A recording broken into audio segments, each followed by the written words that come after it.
শুভ সকাল বন্ধুরা। আজ হচ্ছে ঠাকুরনগরে ঠাকুর বাড়িতে স্নান মেলা, তো সেই জন্য আমি সকাল সকাল স্নান করে নিয়েছি। তো তারপর চলে এলাম ঠাকুর ঘরে, আর সেই ঠাকুর ঘরটা সুন্দর করে আমি মুছে নিচ্ছি।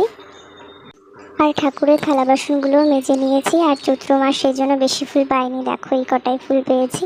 তো তারপরে আমি চলে এলাম ঠাকুরকে স্নান করাতে। তো স্নান করে গঙ্গা জল দিয়ে মুছে নিলাম। এরপর ঠাকুরকে সিংহাসনে আবার বসিয়ে দিলাম। তো এরপর আমি চলে এলাম ঠাকুরের ভোগ পায়েস রান্না করতে। ওটা নামিয়ে নিয়ে তারপরে এদিকে সব গুছিয়ে নিচ্ছি। এবার পুজোটা শুরু করব।